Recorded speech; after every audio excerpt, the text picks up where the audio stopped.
É desse jeito. Graças a Deus, aqui estamos com a nossa quinta e última aula. Repito, esta é a quinta e a última aula desta matéria Educação Cristã, curso médio em Teologia, turma das segundas-feiras. Vamos lá, vamos lá. Vamos trabalhar com a última aula. Hoje é segunda-feira, dia 2 de maio. Maio já emplacou. Começamos o mês de maio, 2 de maio de 2022, 2 de maio de 2022. Rápidos anúncios. Quantos já leram, já viram a nossa postagem apresentando a nossa próxima matéria? Quem já viu aqui a nossa próxima? Isto. Então, próxima segunda-feira, já despachei hoje, com a graça de Deus, as novas apostilas, né, desta matéria que está aqui, ó, liderança cristã. Esta matéria definitivamente também vai falar muito aos nossos corações no que tange a compreensão bíblica do que é liderança. Tem muito chefe, tem muito cacique para pouco índio, como alguém certa feita disse, ou seja, hoje se confunde muito chefiar com liderar. Então, nesta matéria, nós vamos conhecer os princípios, os fundamentos bíblicos do que é uma liderança genuinamente cristã, certo? Então, quero acreditar que vocês vão estar recebendo a apostila no transcurso da semana. Quem se lembrar, por favor, de me avisar, pastor, recebi, manda lá no grupo, pode postar no grupo, quando você receber no seu endereço na sua casa, faça minha bondade, gente, se quiser fotografar o envelope quando chegar, fica bem à vontade. Só preciso saber, entende? Porque às vezes o aluno recebe, não me notifica, eu fico no ar. E aí eu fico com dificuldade de saber quem recebeu, quem não recebeu, porque quem não recebeu, eu não tenho problema, compreende? De fazer o reenvio, como tem acontecido nas turmas do básico, né? Infelizmente, alguns alunos não recebem, né? Basicamente, alunos de Connecticut e Nova York não estão recebendo, então eu tenho que correr e fazer o reenvio. Entre quarta e sexta, eu já envio o formato PDF, né, para alguma eventualidade de que se ela não chegue a tempo para a próxima aula de segunda, então você se salva, pelo menos imprimindo as primeiras 5, 7 páginas até dar tempo da apostila chegar. Segunda coisinha, quero agradecer a todos vocês que, com pontualidade, realizaram o pagamento do mês de abril. Deus abençoe rica e poderosamente. Continuamos contando com vocês, né? Eu sei que para indicar alunos para o curso médio é um pouco mais difícil, mas se vocês puderem recomendar alunos, novos alunos, né? Mas fiquem à vontade, não se sintam obrigados. Para fazer o curso médio conosco, tem que ter o básico completo, ou podem indicar para fazerem o curso básico, que temos turmas na terça, na quarta e na quinta, terças, quartas e quintas. Então, agradeceríamos vocês que possam fazer, né, com toda a liberdade, ninguém é obrigado, fazer indicação da nossa escola, porque nosso número de alunos caiu muito, muito mesmo, e precisamos levantar pelo menos 15 a 20% do número que nós perdemos para trazer um equilíbrio, né, na manutenção básica administrativa da nossa escola. Até sexta-feira, para terminar os avisos, eu vou estar definindo aquela situação que eu já apresentei a vocês, né, que ainda estou com uma enorme acumulação de tarefas, né, como já é de conhecimento de todos, não é muito repetido o que eu já tenho falado. Estou me dividindo em 3 tarefas, né? Estou cuidando da minha casa, na dificuldade da enfermidade de minha esposa, entendeu? Estou me dividindo em fazer comida, me dividindo em limpar a casa e me dividindo em cuidar dela e também cuidar das atividades da escola. Parece que não é bem complicado, entendeu? Me dividir em 3 partes durante o dia, né? Meu dia começa às 5 horas, 5 e meia, dependendo da hora que eu durmo, entendeu? E tem dia que começa às 10 horas da manhã, mas mesmo assim, bem corrido, corrido demais, entendeu? A prioridade hoje é dar atenção à minha esposa, depois eu cuido da casa, limpo, faço comida, e aí corro para preparar a aula, preparar as apostilas, enfim, tudo que concerne à escola. Então, até sexta-feira eu vou dar um parecer final, se eu terei as condições de fechar a correção das notas de cartas paulinas 1 e 2. Caso eu não consiga, como já disse a vocês, eu estarei, então, aprovando a todos com nota final 100. Quando se lembram disso? Quando se lembram disso? Quando se lembram, ninguém em absoluto, repito uma vez mais, fique bem claro, vai ficar no prejuízo. A única coisa é que, se eu não tiver opção, para eu ganhar mais tempo, vou ter que fazer isso de uma forma completamente excepcional, crendo que nessa nova matéria as coisas já vão começar, se Deus quiser, estabilizar. Estamos esperando a ferida da perna de minha esposa ficar cicatrizada por completo, mais uma semana, e acreditamos que antes do fim do mês a cirurgia vai acontecer. E acontecendo, aí já muda completamente a situação, já vamos ficar um pouco mais sobrecarregados, porque com a cirurgia as coisas já vão passar para uma outra etapa. Vamos então para a nossa página 9. Agradeço também a paciência de todos vocês e as orações. De todo o meu coração agradeço mesmo. E nós vamos vencer nesse momento difícil que estamos vivendo, temos vivido, mas graças a Deus por ele e pelas orações de vocês.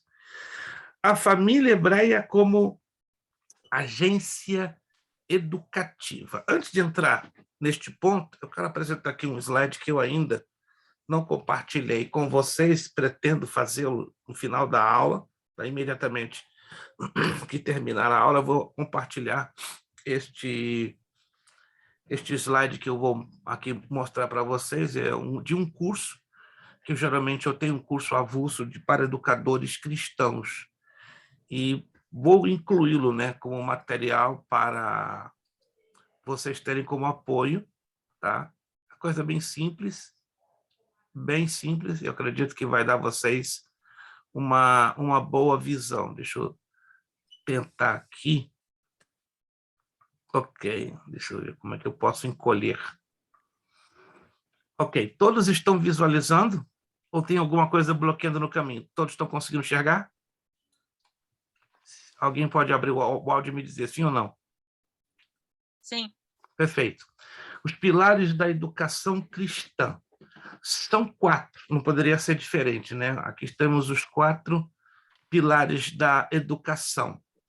Na ordem: aprender a conhecer, aprender a fazer, aprender a conviver e aprender a ser. Aprender a ser significa ser crente em Jesus. Aprender a conhecer, conhecer a Jesus. Aprender a fazer, fazer a vontade de Deus. Aprender a conviver, conviver sem se envolver com o mal que aflige a sociedade, sem associar-se à cultura atual. Todos que vivem precisam conviver. Mas quando nós conhecemos esses 4 pilares, a nossa visão de vida muda drasticamente. Aprender a ser, aprender a conhecer, aprender a fazer e aprender a conviver. Vamos entender isso aqui. Aqui é na perspectiva da psicologia. A psicologia ela inverte a ordem. Olha só. No plano cristão bíblico, o aprender a ser é o primeiro, o aprender a conhecer é o segundo, o aprender a fazer é o terceiro e o aprender a conviver é no quarto. Aqui nós vemos na perspectiva da psicologia. Aprender a conhecer, beneficiar-se das oportunidades oferecidas pela educação ao longo de toda a vida. Aprendendo a fazer, desenvolver competências e aprender a trabalhar em equipe. Muita gente hoje tem dificuldade demais em trabalhar em equipe, sobretudo nas nossas igrejas. Infelizmente, não se ensina nas nossas igrejas obreiros a trabalhar em comum acordo, em unidade. É uma guerra ministerial aberta, e é muito triste vermos obreiros disputando com outros. É a dificuldade do aprender a fazer. Aprender a viver juntos, compreender o outro. Somos diferentes, temos falhas humanas, temos falhas espirituais, falhas ministeriais, e como é complicado muitas das vezes aprender a viver juntos e aprender a ser, desenvolver a personalidade. E muitos de nós, né, temos problemas de personalidade, autoestima baixa, traumas emocionais, situações que nos atrapalham ter convivência uns com os outros. Vamos entender a igreja. Qual o papel da igreja dentro da educação cristã? Olha que interessante. Eu costumo ver a igreja como a casa educativa da parte de Deus, na visão dos 4 ou 5 ministérios, como queiram. Se vocês estão observando, aqui nós estabelecemos uma casinha, tá? E em cada lado do teto temos a obra do serviço e edificando o corpo. Mas vamos entender o texto, né? Ele mesmo deu uns para apóstolos, e outros para profetas, e outros para evangelistas, e outros para pastores e doutores, querendo o aperfeiçoamento dos santos, para a obra do ministério, para a edificação do corpo de Cristo, até que todos cheguemos à unidade da fé e ao conhecimento do Filho de Deus, a homem perfeito, à medida da estatura completa de Cristo. Efésios capítulo 4, versos 11 ao 13. Então, essa parte que está sublinhada é a parte que eu gostaria que você ressaltasse, fizesse o highlight. Querendo o aperfeiçoamento dos santos para a obra do ministério, para a edificação do corpo de Cristo. Vamos entender, então, esses 3 ingredientes dentro da visão educacional bíblica sobre a igreja. Primeiro, a obra do serviço, primeiro lado do telhado da igreja. Edificando o corpo, segundo lado do telhado da igreja. Depois vem a estrutura, que seria o teto e as paredes, preparando os santos, através de quem? Dos evangelistas, pastores, mestres. Percebam a flechinha voltada tanto para um como para outro, porque é uma teoria ministerial que o que nós vemos em Efésios 4:11 não seriam 5, mas seriam 4 ministérios, e faz sentido por causa da conjunção grega, ok? Que abre um precedente. Né? Em português nós lemos para outros, deu para apóstolos, para outros deu para evangelistas, para outros deu para pastores e mestres. Então, com essa colocação, tanto no grego como no português, quando se vê pastores e mestres, à luz da exegese bíblica, seja do conteúdo dos originais, pastores e mestres seriam, na verdade, um único ministério, um dom ministerial, né? Que no grego seria poimen, didáscalos, entende? Ainda que se ensine que são 5 ministérios, porém, exegeticamente, seriam 4. Interessante, né? E esses 3 evangelistas, pastores e mestres se constituiriam as paredes, mas o fundamento, apóstolos e profetas, sobre o fundamento principal, o Senhor Jesus Cristo. Então, tenha em mente a visão bíblica da educação na igreja. Então, a igreja foi colocada para ser uma agência educacional na terra. Pergunto, a agência tem cumprido esse propósito de ser uma agência educacional? Não, infelizmente não, por N razões que vamos tentar falar hoje, certo? Porque a igreja, na orientação da maioria dos seus líderes, não tem entendido a importância da obra do serviço, não tem entendido a importância da edificação do corpo e da preparação dos santos através do ministério dos evangelistas, pastores e mestres, que, por sua vez, estão fundamentados na doutrina dos apóstolos e dos profetas, que estão fundamentados sobre a pessoa do Senhor Jesus Cristo. Aqui a visão básica, né, que muitos, aqui eu coloquei 4:11, mas na verdade é 5:11, mas na verdade 4:11, né? A visão dos 5 ministérios.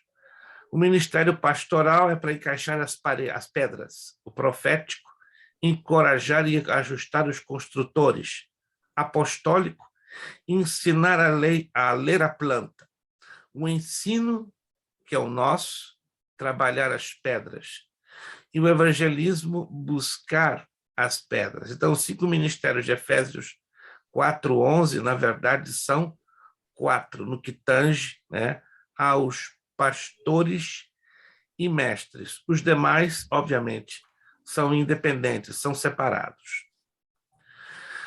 Vamos entender isso aqui à luz do tabernáculo. Olha que interessante. Alguém de vocês já viu alguma vez a imagem do tabernáculo? Claro que ninguém nunca viu ele fisicamente, né? Porque ele parte do tabernáculo, se perdeu na história, né? Com as invasões estrangeiras sobre Israel. O único material ou o único elemento ou a única peça do tabernáculo que supostamente de forma original estaria hoje viva, existente, seria a arca, ainda que está recoberta ainda de muito mistério, mas já se sabe que a Arca da Aliança foi encontrada, está em algum lugar no subterrâneo de Jerusalém, e ela está sendo bem guardadinha para ser reapresentada no templo da tribulação, né? Mas esse é um assunto de escatologia que não nos cabe o tempo para falar sobre esse assunto, mas toco nessa tecla pelo fato que as demais peças ou móveis que constituem o tabernáculo já não existem, ou pelo menos as originais, as peças originais. Já temos hoje cópias, né? Já temos cópias do menorá, do candelabro de 7 braços, já temos cópias, né, do altar do incenso, já temos cópias na mesa dos pães da propiciação, entende? Mas a arca seria hoje o único elemento original encontrado e que está ainda, repito, recoberto de um certo mistério. Quantos de vocês chegaram alguma vez a ver esta ilustração em mapas, em cartas Eu de já vi. Bíblias? Isso aqui é interessantíssimo, interessantíssimo.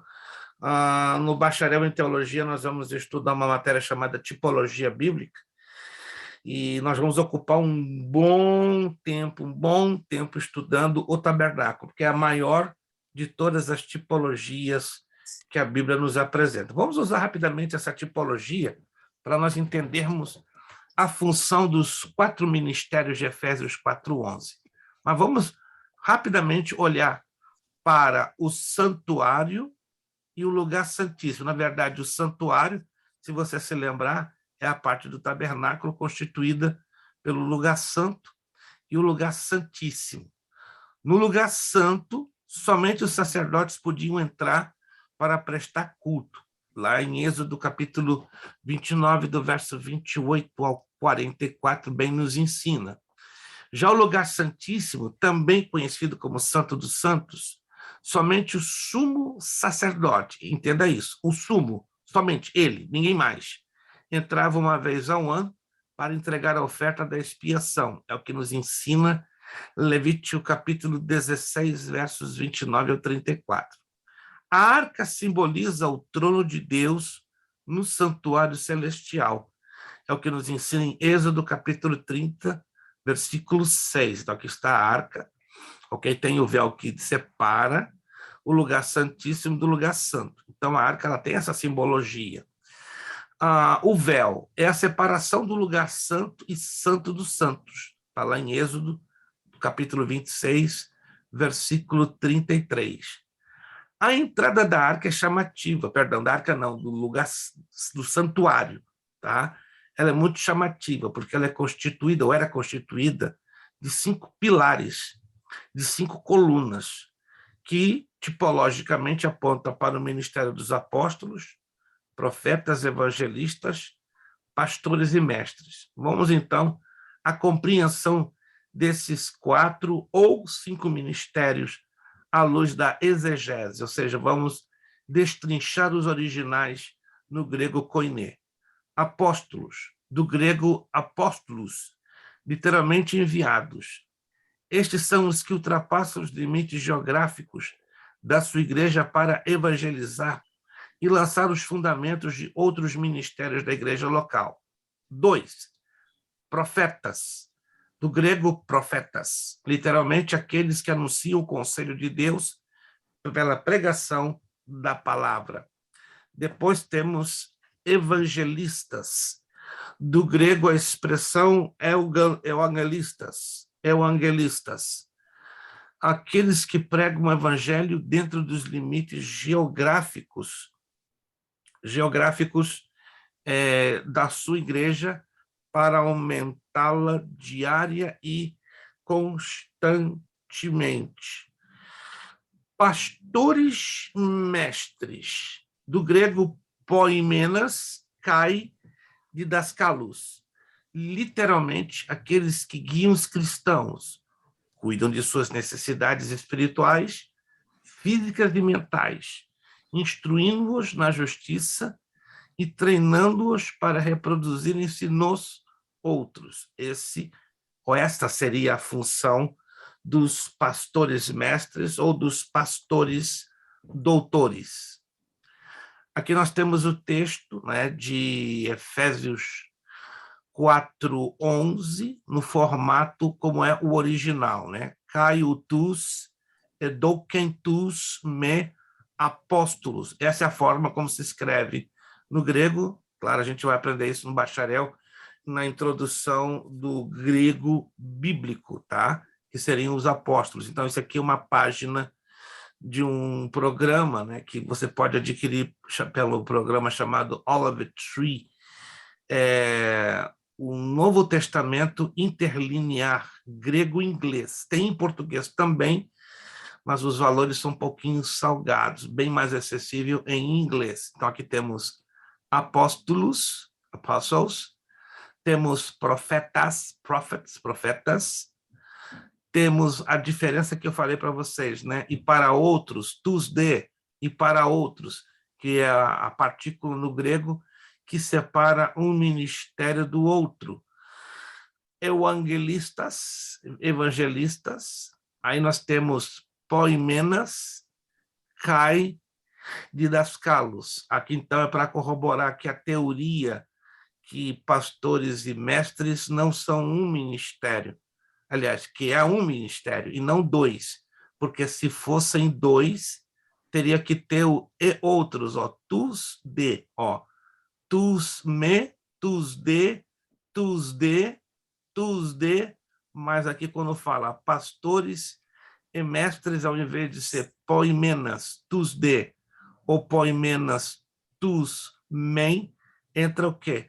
A preposição, a conjunção kai, é uma conjunção de união, de interligação, e mestres. Então, essa teoria aqui fica bem mais sustentável em dizermos que pastores e mestres, à luz da Escritura Sagrada, constituem-se em um único ministério, em um único chamado.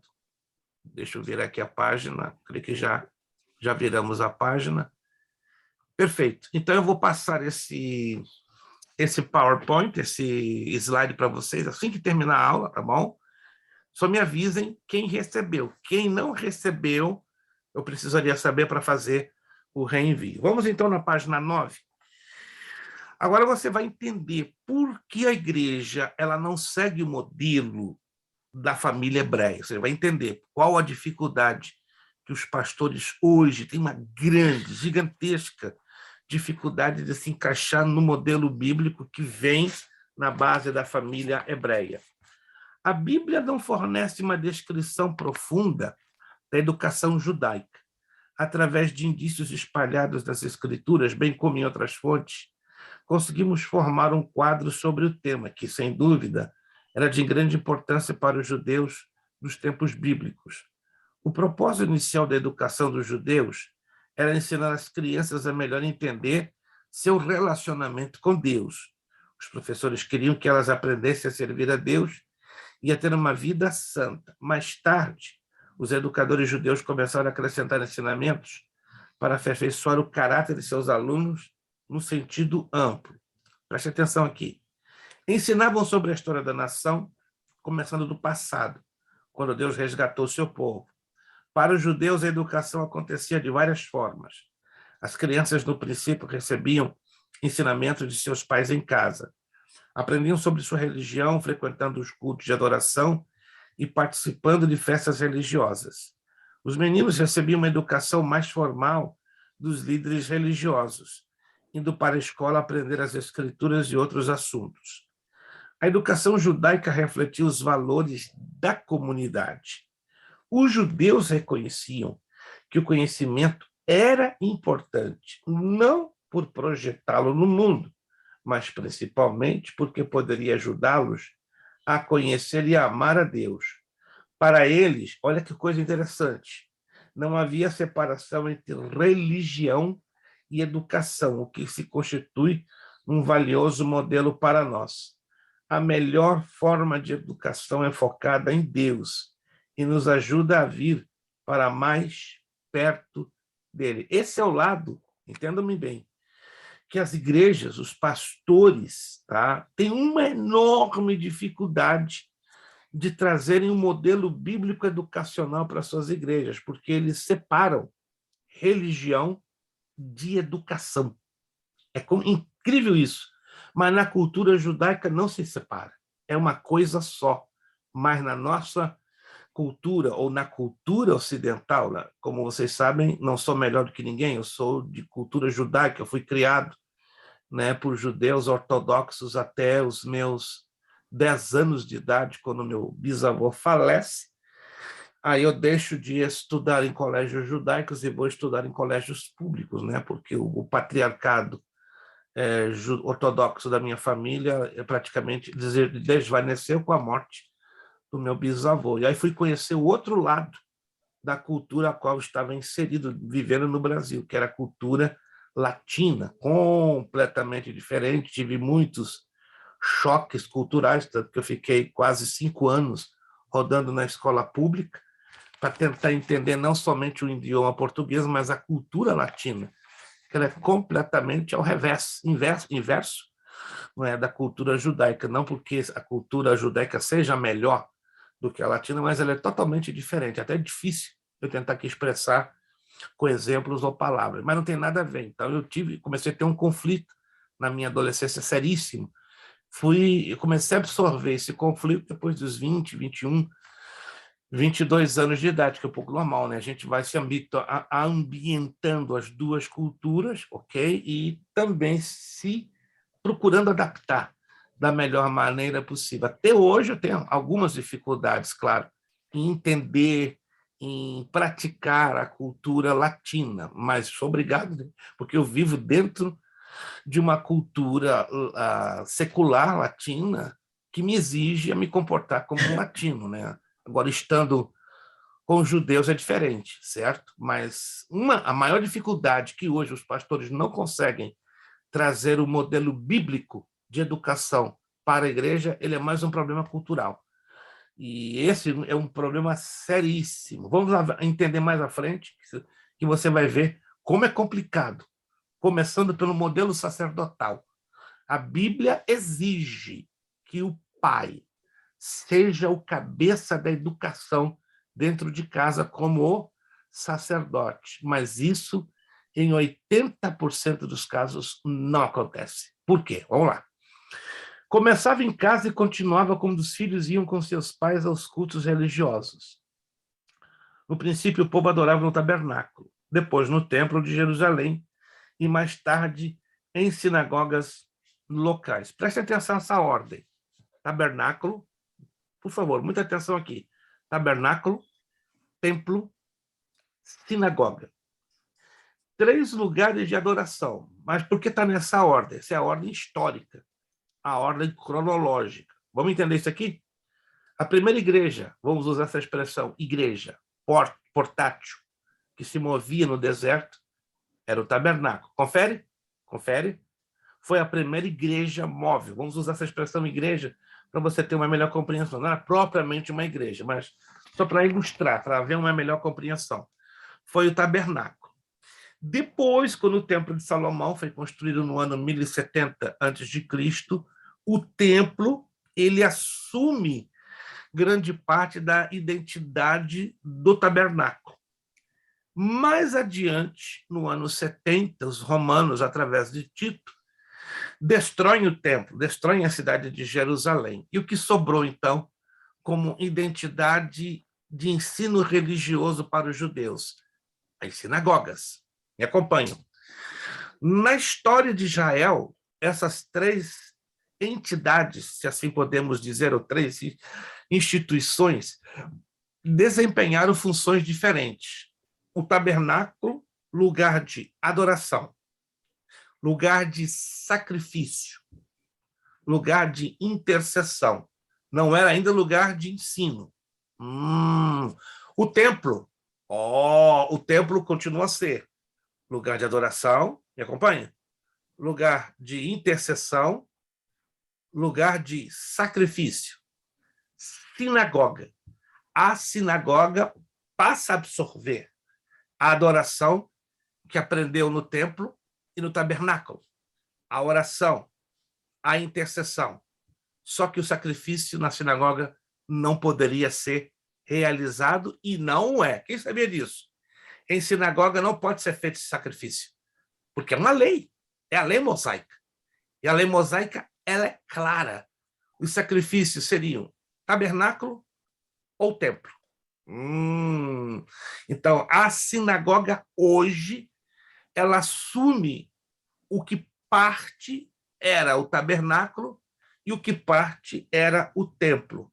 Mas quando o templo judaico for levantado, a identidade do sacrifício será restaurada, será reabilitada, voltará. E aí, provavelmente, como tem sido ao longo da história, a função de adoração, de intercessão e de ensino vai voltar para o templo, não desmerecendo, claro, as sinagogas que continuarão.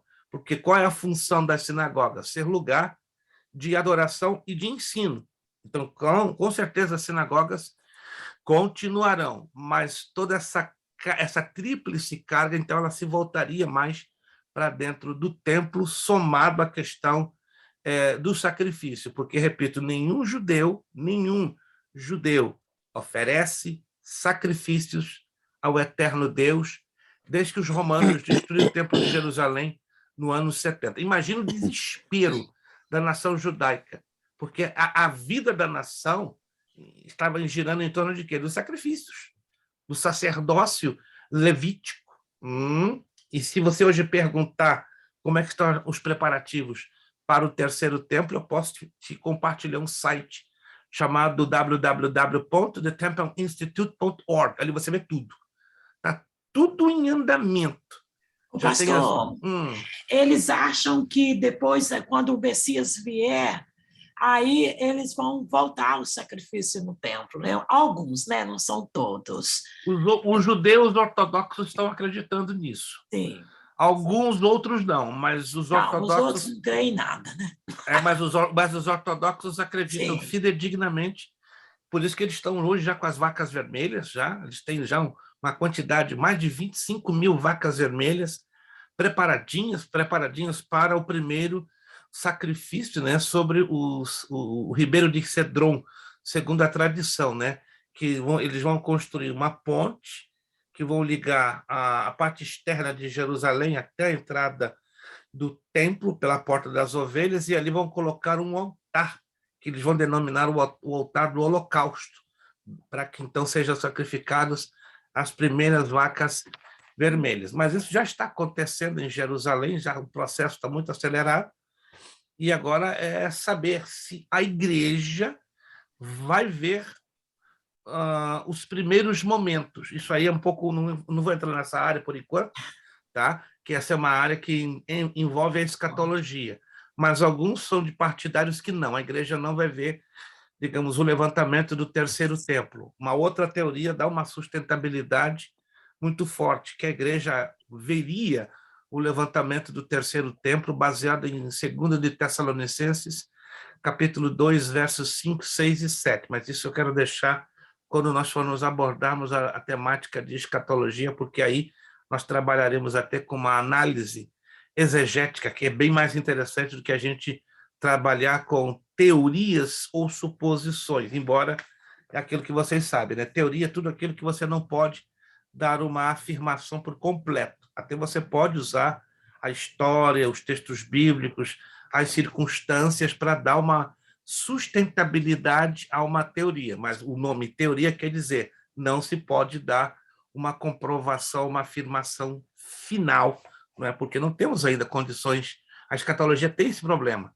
O problema não, essa característica. Só podemos, se a gente estudar a escatologia no seu todo, se chegarmos a 25% estudando e podemos fazer afirmações, é muito. 25%. Então, 75% ainda dos acontecimentos escatológicos futuros estão ainda no limbo. O que quer dizer no limbo?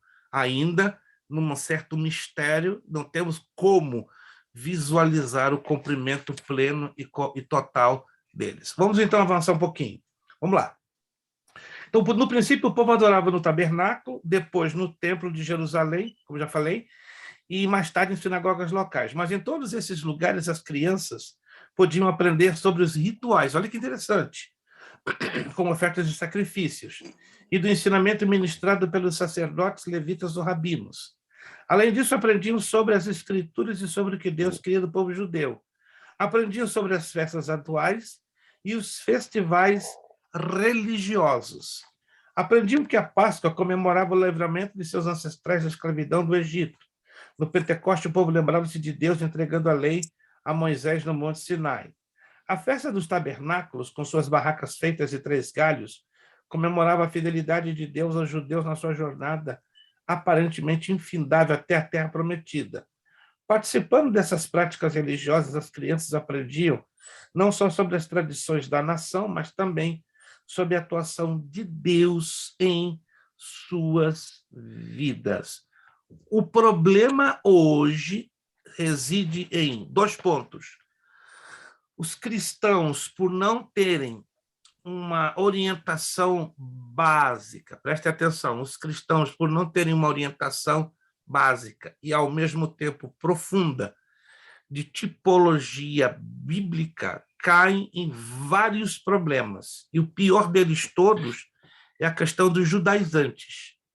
Não quero entrar em pormenores para não gerar nenhum tipo de polêmica ou constrangimento, mas é uma coisa que me dá enxaqueca crônica. Você está dentro de uma igreja cristã, daqui a pouco entra um camarada com um chofar. Ou entra com um talite na cabeça, ou um com aquelas caixinhas. Gente, peraí, onde eu estou?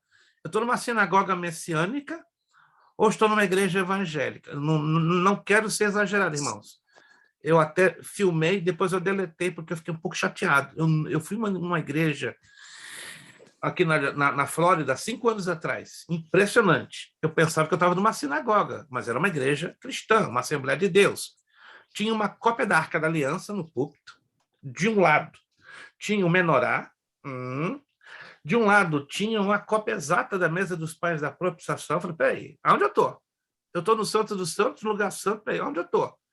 Daqui a pouco, quem sai atrás do púlpito? O pastor. Você não vai acreditar.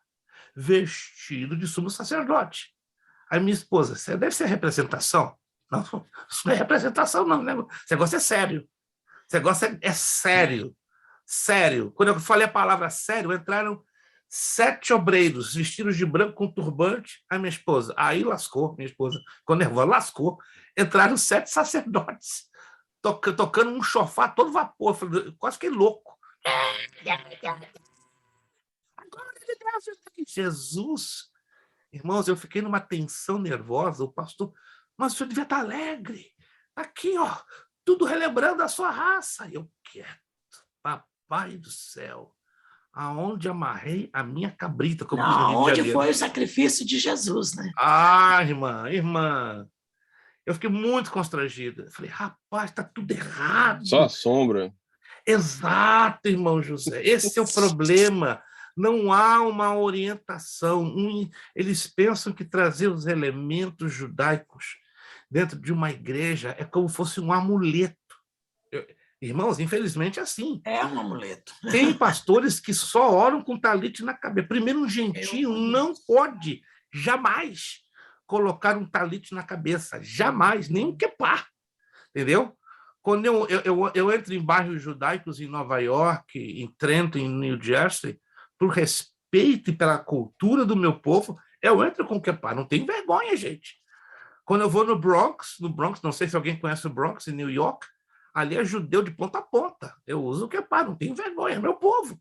Eu não vou ser mal interpretado, entendeu? Eu não ando quepá na rua me exibindo de forma nenhuma, mas se estou dentro do território do meu povo, eu vou andar direitinho. Agora, o talite, eu não sou louco de usar em qualquer lugar. O talite eu uso dentro de uma sinagoga, entende? Eu vou uma vez por mês numa sinagoga messiânica, está aqui em Tampa, 2 horas daqui, eu vou lá, sem nenhum problema, uso talite, uso quepá, participo do culto. É um culto evangélico só, entendeu? Glorifica Jesus como Messias.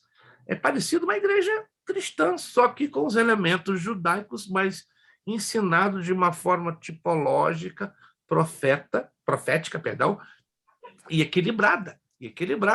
Não que nós vemos o disparate de algumas igrejas evangélicas. Entendeu? Eu até comentei com o rabino dessa sinagoga, que eu fui numa igreja evangélica aqui na Flórida, numa cidade tal, ele ficou horrorizado. O quê? Tinha uma cópia da arca no púlpito, da mesa dos pães da propiciação, do candelabro, colocou... Não, isso é profanação, mano. Vou dizer isso para eles? Vai ficar mal, entendeu? É um problema da deseducação ou da falta básica. Pastor, mas há um extremismo. Tem uns que querem voltar esse simbolismo no meio da igreja, e tem uns que ignoram completamente a raiz, igual o senhor está explicando aqui, como e de que forma nós poderíamos ser abençoados. Né? Porque é um conteúdo profético espiritual. Sim. No estudo das festas judaicas. Ou seja, não há uma aplicação prática para mim, para nós cristãos. Por exemplo, diz o Pentecoste aqui, ó, né? Eles recebem a Torá, né? A palavra de Deus, e nós recebemos o Espírito Santo de Deus. Exatamente. Né? Quer dizer, quando a gente para ver essa relação, quer dizer, simplesmente veio acontecer para nós como cristãos aquilo que foi prometido no Velho Testamento. Mas isso é ensinado hoje? Não é ensinado. Infelizmente, como não é ensinado pelas igrejas evangélicas, estamos aí, vivendo uma mistura que chega a ser herética, uma profanação, uma loucura generalizada, e, por fim, não há uma educação equilibrada no sentido de levar... Uma pergunta curiosa. Santa Ceia. A instituição da Santa Ceia. A Santa Ceia é suposta ser todo mês? Me fala como e por quê e o que diz a Bíblia. Ok. Me permita responder a irmã Lúcia? Alguém me permite? Vocês me permitam? Eu não vou usar muito tempo. Até onde eu tenho estudado o assunto, até onde, gente? Se alguém tiver uma visão mais profunda, biblicamente falando, agradeceria, irmão Kleber, ou até a pastora Priscila, qualquer outro aluno, irmão Zé Carlos. Até onde eu tenho estudado, não vejo a Bíblia colocar uma periodicidade, ou seja, um período que tenha que ocorrer, ou uma vez por mês, ou uma vez a cada 3 meses, uma vez a cada 6 meses, ou uma vez por ano. Eu conheço, por exemplo, ao longo da minha vida, igrejas que, por uma questão de formação denominacional, que é o que acontece na maioria das denominações, se celebra a ceia uma vez por mês.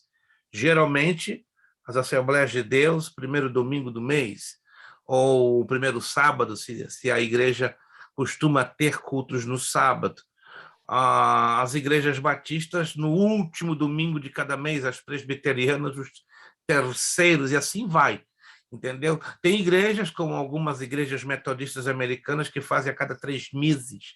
É um negócio estranho, né? Para quem não está acostumado. Uma vez por ano? A pregação cristã do Brasil. Uma vez por ano, exatamente, entendeu? A luterana também, a Igreja Luterana de Confissão, a ILCTB, que está em a sua sede na cidade de Gramado, no estado do Rio Grande do Sul, é uma vez por ano também, e geralmente próximo ou da Páscoa ou do Natal. Então, isso varia muitíssimo. Bom, biblicamente temos que entender que a celebração da ceia do Senhor é em memória dele, fazer isso em memória dele. Se é em memória de Jesus, a questão da peridiosidade não influi. Seria interessante, se é para manter a memória acesa, mínimo, né? Isso digo é como uma sugestão, não uma imposição religiosa, uma vez por mês, tá?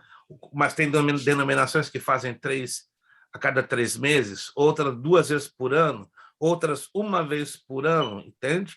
Isso fica a critério da cultura e da consciência. Não há uma orientação bíblica que mostre datas com respeito a isso. Mas aí eu vou voltar só um pouquinho, isso é o que eu penso, né, pastor? Então, sim, sim. Assim, eu não gosto de perguntar muitas vezes, porque para não criar aquele problema, né?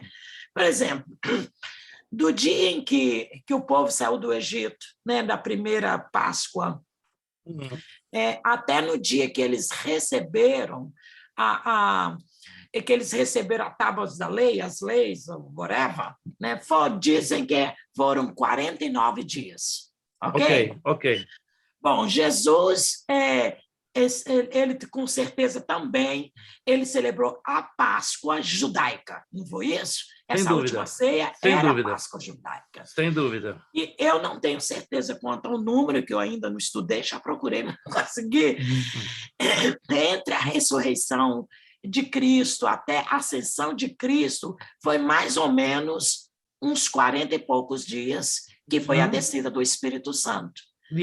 Ao meu ver, se a gente for entender o raciocínio da maneira que Deus instituiu a Páscoa judaica, o nosso também deveria ser uma coisa mais profunda, mais memorável. Ninguém faz aniversário 2 vezes por ano, nenhuma vez, você entendeu? Eu acho que, no final das contas, vai perdendo aquele valor todo mês, assim, toma Santa Ceia, vira um copinho num coisa, com um pedacinho de pão. Eu acho que perde um pouco, você entendeu, pastor? O simbolismo, realmente, quando é assim, todo mês, minha maneira de pensar, olhando dentro, né, da formação do povo judeu, e Jesus também, que era um judeu. O que você acha? Mas temos que avaliar 2 coisas de grande importância. Existem elementos e rituais do Antigo Testamento que foram unicamente estabelecidos como um vínculo de relacionamento entre o eterno Deus e a nação de Israel. Repito, existem alguns elementos que são considerados exclusivos, ou seja, não se poderiam ser repetidos para nenhum outro povo, raça, que não seja a nação de Israel. Tá? É a chamada relação exclusiva, Deus e Israel. Exemplo, a guarda do sábado, a guarda da lei mosaica de Gênesis a Malaquias, tudo isso voltado para manter um vínculo de relacionamento Deus, a nação de Israel. Aí incluem também a prática, o guardar das festas, como, por exemplo, vou dizer uma prática, eu não sou contra essa prática, por favor, quero deixar bem claro, eu não sou, mas ela não aparece no Novo Testamento e não vemos nem Jesus, nem Paulo, nem Pedro, Tiago, João e Judas estimulando a prática deste cerimonial, embora se o faz com fé, de maneira equilibrada, de maneira regrada, quem sou eu para me opor? Por exemplo, a festa das primícias. Tem igrejas, começou o ano, primícia, semana das primícias, 10 dias, 15 dias, 20 dias, um mês de primícias. Tem que dar o primeiro salário do ano. Eu não tenho nada contra, entendeu? Se está sendo feito como um ato de fé, não explorando o povo, não sendo como muitas igrejas, né, metendo mão na parte das finanças, tudo bem, é um ato de fé, está querendo dizer, Senhor, tu tens me abençoado, eu quero apresentar o primeiro salário do ano para ti, amém. Não colocando isso como uma religiosidade. Lamentavelmente, tem igrejas que interpretam isso pelo lado da religiosidade, do tradicionalismo exagerado, tá? Nós entendemos que a festa das primícias, no sentido literal, foi dado para a nação de Israel para o seu cumprimento, não para nós, gentios. Mas se uma igreja decide, não é, fazer o culto das primícias, a semana das primícias, 1, 2, 3 semanas, não tem nenhuma situação contrária como pecado. Só que temos que ter o cuidado de não fazer daquela festa ou daquela prática um amuleto. Tudo que sai do contexto bíblico para o uso em relação à nação e ao tempo pode se tornar uma faca de 2 gumes, né? Como a guarda do sábado. A igreja adventista guarda o sábado. E aí? E por que nós não guardamos o sábado? Porque o sábado é um vínculo de relacionamento entre o eterno Deus e a nação de Israel. Não tem nada a ver com a igreja, não tem nada a ver com os gentios. Tanto que Jesus disse, né, que o Filho do Homem é o Senhor do sábado. Se eu não fiz isso já antes, se já fez, faço 2 vezes, tá? Dê uma olhadinha lá no grupo. Acabei de postar para vocês um estudo bíblico, não sei se vocês já viram esse estudo. Está aqui, ó. O candelabro de 7 braços, o menorá, explicado no sentido tipológico em 3 visões.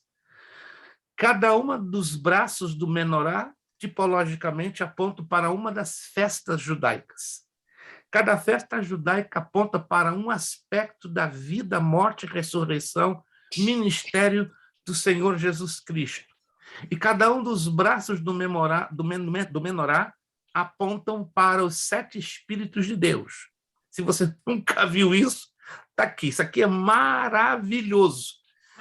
Deus me deu isso estudando a Torá há 46 anos. Há 46 anos eu estava estudando a Torá. Falei, opa! Que negócio é esse? Na época, o meu mentor era o pastor Antônio Gilberto da Silva. Apresentei isso a ele, ele ficou impressionado. Meu irmão, de onde você tirou isso? Ué, eu estava analisando a Torá e conferindo dentro da Escritura Sagrada, e eu perguntei a ele, isso aqui é uma heresia? Não, mas vai ser um negócio diferente. Você vai ser questionado, ok? E eu fui aos pouquinhos apresentando a alguns pastores e até mesmo queriam que eu patenteasse isso. Eu falei, não, isso aqui é de uso público, eu não vou patentear uma coisa que está escrito nas Escrituras Sagradas e que pode ser, né? Uau. Entendido a partir do momento que você, compreendeu? Começa a estudar e a comparar os textos, contextos, etc. Alguém já tinha visto isso uma vez? Alguém já tinha visto o menorá desta forma? Sim ou não? Um pouquinho, pastor, porque teve uns 3 anos atrás que a gente estudou sobre o santuário na revista da CPAD. Então, eu tive que dar exatamente essa classe. Eu tive que reunir com o meu professor Rabino, então, algumas coisas eu perguntei para ele, sabe? Igual, por exemplo, nem todos eles têm o sentido espiritual. Claro, Nós claro, os ortodoxos, claro. os shabás, eles entendem o sentido espiritual das coisas. Foi por isso que eu perguntei ao senhor da Santa Ceia, o Espírito Santo, a Santa Ceia, parece que as coisas também, conosco como servo de Deus, como cristão, vai perdendo. Realmente, você entendeu? A essência. A essência, então, vai virando assim um simbolismo, como aconteceu com o povo judeu, que tudo aquilo que Deus deu, existia por detrás dele um sentido espiritual. Porém, eles foram perdendo aquilo, né? Hoje, quer dizer, continua celebrando tudo, mas não no sentido no qual Deus os ensinou. Exato, mas eu ajudei um pouco só para o menor, porque eu tive que dar essa classe, eu tive que levar mas eu levei como para ensinar, tá, pastor? Exato. Eu levei, então, vocês guardem esse estudo para vocês, que nós vamos usar como parte do material do bacharel. Quem for para o bacharel, então já sabe que quando a gente se dedicar a estudar o tabernáculo a fundo, nós vamos estudar o menorá nessa visão. Veja que não é analisem com carinho, isso não é nada da minha cabeça, isso não é heresia. Eu não seria doido em compartilhar uma coisa da minha cabeça de forma nenhuma, e muito menos uma teoria. Isso aqui não é uma teoria. Isso aqui é exatamente como a tipologia... Onde é que o senhor postou, pastor? Está no grupo, dos alunos da segunda-feira. É o mapa textual, não é? Eu posso dizer isso? Sim, exatamente. É o mapa textual. Mapa textual. Excelente, é boa. De novo, a pastora Priscila está fazendo gol mais uma vez, arregaçando a rede. Lembra, na aula passada, ela fez um golaço, arrebentou a rede. A segunda, a pastora Priscila está... o esposo dela, o pastor Genivaldo, está treinando bem a pastora Priscila, né? Está fazendo gol direto. Isso aqui é um mapa... Ele está me dando gelo, falando assim, vai estudar, menina. Tipo assim, não está facilitando. Não, mas está certo. Está questionando minha mente. Estou falando rapidamente, só bem rapidinho, porque não podemos tomar tempo, que nós temos que avançar. Olha só, vocês estão entendendo? Cada um dos braços do menorá fala de uma das festas judaicas, em ordem cronológica: Páscoa, ázimos, primícia, Pentecoste, trombetas, expiação, tabernáculos. Os números que vocês veem lá embaixo, se você vê lá embaixo do lado esquerdo, são os nomes em hebraico, não é? Páscoa, Pechar, ázimos, Matzot, primícias, Rabcurim, Pentecoste, Shavuot, trombetas, Yom Teruah, expiação, Yom Kippur e tabernáculos, Sukkot.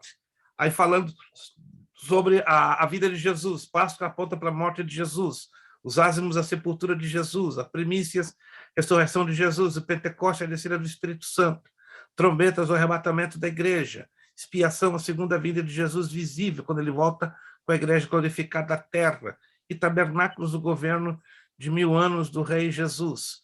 A Páscoa aponta para o espírito de sabedoria, Ruach Romá, ázimos para o espírito de discernimento, Ruach Biná, primícias aponta para a ressurreição de Jesus, Ruach Etzar. O Pentecoste aponta para o Espírito do Senhor, Yahweh, baseado em Isaías 11:12. 2. Trombetas aponta para o Espírito de poder, Ruach Gevorá. A festa da expiação aponta para o Espírito de conhecimento, Ruach Da'at. E tabernáculos aponta para o Espírito de temor, Ruach Irat. Entendeu? Metade do menorá já foram cumpridos historicamente durante a primeira vinda de Jesus. Você vê lá na base, né? Morte e ressurreição. E a outra metade a serem cumpridos durante a segunda vinda de Jesus, vinda de Cristo. Aí qualquer dúvida você vai entender que a palavra hebraica moed quer dizer exatamente tempos determinados, e o menorá apresenta as 7 festas judaicas, lá em Levítico, capítulo 23. Aí vai nos versículos, Páscoa 4-8, ázimos, versículo 6, primícias 9-14, Pentecoste do 15-23, trombetas do 23-25, expiação do 26-32, e tabernáculo do 33-43, e a ocorrência delas, né? A Páscoa era no dia 14 do primeiro mês, o ázimos dos dias 15-21 do primeiro mês, a primícias do dia seguinte é o Shabat, e assim por diante. Isso aqui é só para vocês terem essa visão como interessante. E como isto aqui não se ensina. Não se ensina, não se ensina. Só uma igreja americana que eu conheci há 14, 15 anos, em Concord, New Hampshire, uma igreja presbiteriana tradicional, e quando eu apresentei esse mapinha, eles ficaram felizes da vida, igualzinho meu, opa! Então não tem direito autoral, exatamente igual, todo em inglês. Há 14, 15 anos atrás, fiquei muito feliz. Falei, que bom que eu não sou pato de uma só ilha. Isso há 14, 15 anos, uma igreja presbiteriana tradicional em Concord. Agora, isso aqui, ó, isso aqui é novidade. Então, você guarda, e se quiser passar para outra, eles vão ficar um pouco assustados. Da onde você tirou? Ué, não tirei de lugar nenhum, está dentro da escritura. Como a pastora Priscila falou agora, isso aqui é um mapa textual que pouco Pastor, eu acho que o senhor deveria colocar a sua assinatura aqui, sim, porque eu acho que é uma interpretação tão real que... Muito boa, tá perfeito. Eu acho que não tá faltando, tipo assim, com pouco conhecimento que eu tenho, não tá faltando nada. e tudo bem Bom, feito. já está aqui a minha assinatura. Se alguém já viu, né? Eu já assinei, está aqui. Não, embaixo. Mas tem que patentear isso aqui, porque está muito bom. Parabéns. Patentear, Nossa, eu não me sinto à vontade. Vocês entendem? Há 15 anos atrás eu vi exatamente, idêntico, o mesmo mapa, o mesmo, igualzinho, sem mudar nada. Até foi aqui. Da onde veio a revelação? Veio lá de cima, de um pastor americano de uma igreja presbiteriana. Exatamente igual, só que em inglês. Igualzinho, igualzinho. Em inglês. Eu falei, uau! E se você buscar na internet, não existe em nenhum lugar, nenhum livro. Não existe porque é um negócio que não foi patenteado. Entendeu? Quando a coisa é patenteada, corre por aí. Corre na internet, corre nos livros, entendeu? Mas é uma coisa que você estudando a Escritura, o Espírito Santo foi me iluminando, me iluminando, me iluminando. É como você montar um gigantesco quebra-cabeças. E a tipologia é um quebra-cabeça. E você... Alguém já estudou um pouquinho de tipologia? Alguém aqui já estudou alguma vez? Tem que estudar, né? É um quebra-cabeças maravilhoso, gente. Dá trabalho. Como dá trabalho. Para eu entender um pouquinho de tipologia, eu já tive que ler 837 livros, só para eu entender um pouquinho. E alguns deles estão aqui atrás de mim. Ó. Aqui atrás de mim tem vários livros de tipologia, não estou falando isso para me gabar, para eu entender um pouquinho. O senhor é uma biblioteca. Não, eu me esforço para entender um pouquinho de nada, né? Biblioteca, é o Lucas. Minha filha, que isso é uma Barça. Não, Barça é o irmão Lucas Morelli, Barça isso é uma Barça. Barça é o irmão Kleber, irmão Kleber já passou de Barça, ela é britânica. Ela é britânica da versão em português. Não, é que irmão Kleber é modesto, entendeu? A cabeça está tão ruim, pastor. Não, irmão Kleber, prepara. Né? Muito louco, a cabeça está ruim. Mês que vem eu vou a Boston, vou ficar 3 dias aí para resolver uns problemas meus pessoais. Eu quero ficar umas 3 horinhas agarrado com o irmão. Não, tô usando testemunho aqui. Se eu puder estar 3 horas com o irmão, vou levar até um cabo, aquele jump start de caminhão, e vou colocar no dedinho dele para jogar com o meu coração e meu cérebro. Vai ser bom que eu vou sugar do senhor. Não, estou falando sério. Nós vamos tomar um café aí, um café de umas 4 horas. Vou avisar com antecedência. Né? Acredito que até o final desse mês eu já vou ter a data tudo direitinho, eu lhe aviso. Eu quero estar com o irmão no sábado, para a gente, se o irmão não trabalhar no sábado, para a gente aproveitar. Porque só falar a data que eu reservo a data. É muito Quer ficar ao pé da mesa, hein, pastor? Ô, pastor! E se irmão José Carlos quiser estar junto, vai ser bom demais, né? Quer ficar ao pé da mesa comendo as migalhinhas que caem. Não, é o contrário, eu vou comer na sua mesa. Eu vou comer na mesa do irmão Você José. faz uma live para a gente poder assistir, por favor? Interessante a ideia, pastora. Se vocês não se sentirem constrangidos, podemos fazer uma live, claro. Por que não? Sim, com certeza. Não tem direitos autorais, leva o meu laptop, fazemos uma live e vai ser realmente de boa edificação. Irmã Lúcia, entrei com a sua abordagem para a gente avançar um pouquinho. Quando fala dessas coisas, você sabe que eu fico assim, encantada, que eu amo. Mas, como eu falo, que aí vai perdendo realmente o significado espiritual. Quer dizer, hoje eles celebram a Hanukkah. Quer dizer, eu fiz até uma pergunta, eu falei, gente, mas peraí, antes eram menos era quantos? 6, né? Era 6 antes.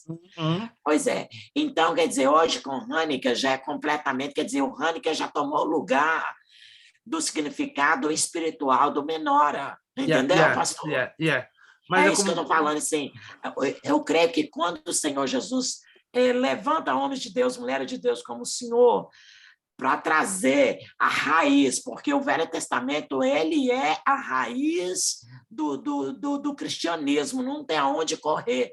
E é difícil de ser corretamente interpretado, muito difícil, não é muito fácil, não. Por não haver... Mas nesses ensinos, pastor, essa perda das coisas espirituais que nós estamos vendo acontecer com a Igreja de Cristo. Você entendeu? Então, assim, para a gente ver o que passou com eles, você entendeu? Em outras palavras, colocar nosso sapatinho de molho, porque você vê as coisas desencadeando quase na mesma direção. Então, é preciso trazer para que a gente entenda que o que Deus falou, ele se cumpriu, o povo acabou ficando simplesmente no simbolismo, como estão até hoje, o povo judeus, e nós que tomamos cuidado. Para não ficar no É complicado, é complicado. Eu creio que tanto o lado dos judeus ortodoxos como o lado dos cristãos, a coisa se complicou muito, porque a essência foi perdida dos dois lados. Né? Foi perdida dos dois lados. Vamos lá, então. Professores e mestres, fizinho da página 9. Em Israel, os professores eram os líderes religiosos, sacerdotes, profetas ou escribas, fato que refletia tanto a consideração de que gozavam como focava que a aprendizagem era primeiramente religiosa. Nos primeiros tempos, os sacerdotes instruíam o povo no conhecimento de Deus. Olha que interessante. Como oficiais da sinagoga, os levitas também ensinavam. Por favor, eu creio que eu já falei isso. Levita não é aquele camarada que está levitando. Levita não é aquele camarada que está tocando violão, cantando. Ô, levita! Irmãos, desculpe, não me queiram a mal, não se sinta ofendido. Tem uma coisa que me tira do sério. Quando um pastor insiste, bate na tecla, levita é aquele que está ocupado com a adoração e o louvor da igreja. Não. Se você estudar profundamente o ofício dos levitas para a música, se deu no reinado do rei Davi. Antes disso, lá no tabernáculo, os levitas eles eram chamados para servir na composição, no cuidado, na preservação do mobiliário e do que precisava. Os levitas foram os primeiros ensinadores da palavra de Deus. Os levitas também foram os primeiros tesoureiros da casa de Deus. Alô? Então, vamos estudar a fundo quem são os levitas à luz da Bíblia, para nós não generalizarmos como unicamente usando o ofício da adoração e do louvor e da música. Não. Depois que eles foram instituídos lá no tabernáculo, mais de 800 anos depois, no reinado de Davi, sim, que eles foram inseridos dentro do louvor, da adoração e da música. Mas, originalmente, eles eram os primeiros professores da escola bíblica dominical ou de uma escola teológica. Se alguém perguntar quem foram os primeiros na Bíblia a oficialmente ensinarem a palavra de Deus, está ali, ó, Deuteronômio 33:10, 2 de Crônicas 35:13. Os levitas. Tem essa resposta, ó, na ponta da língua. Tá? E aí muita gente vai ficar, verdade, claro, está na Bíblia. Aí você deixa muito pastor de boca rasgada, né? Surpreso, como? Os levitas, os primeiros educadores, sim, os primeiros educadores das Sagradas Escrituras. Mais tarde, antes da diáspora, alguém sabe o que quer dizer diáspora? Alô? Dispersão. Dispersão. Mais especificamente, quando os romanos destroem Jerusalém, derribam o seu templo, o povo de Israel é disperso por todo o planeta, a partir de setembro do ano 70 depois de Cristo. Então, anota aí, a diáspora começa em setembro do ano 70 depois de Cristo. Então, mais tarde, antes da diáspora, ou seja, antes de setembro de 70 depois de Cristo, os profetas assumiram o papel de instrutores. Olha que interessante! Ensinando a herança histórica do povo, criticando a injustiça e a conduta social imprópria. Olha o problema da falta de contexto. É muito comum você ouvir numa igreja pentecostal, me perdoe, eu falo isso com muito respeito, só que há ocasiões que se tira o contexto verdadeiro da coisa. Eu sou profeta de Deus nessa noite. Ok. Em que sentido? Temos que ter muito cuidado, porque se rouba muito o contexto do Antigo Testamento, querendo inserir dentro da realidade do Novo Testamento. Ainda que no Novo Testamento, a profecia ela tem um sentido que difere um pouco do Antigo Testamento. No Antigo Testamento, aqui estou apresentando uma veia da profecia, ensino, transmissão dos oráculos de Deus. Já no Novo Testamento, não. O Novo Testamento, de acordo com 1 Coríntios 14:2, edificar, consolar e exortar. Está escrito isso na Bíblia? 1 Coríntios capítulo 14, versículo 2. Outra veia da profecia no Antigo Testamento revelar o futuro. Aí se mal interpreta nos dias de hoje. Escuta essa. Deus usa alguém com a mensagem profética, apontando para um fato que vai acontecer no futuro. Mas lembrando que no Novo Testamento a profecia é edificar, consolar e exortar. Então tem haver um problema de entendermos a profecia trabalhando sozinha. E ela não trabalha sozinha no Novo Testamento. 1 de Pedro, capítulo 4, verso 10. Vamos entender esse texto? Primeira carta de Pedro, capítulo 4, versículo 10. Aí você vai entender aonde eu quero chegar. Que a profecia no Novo Testamento ela não trabalha sozinha, como trabalhava no Antigo Testamento.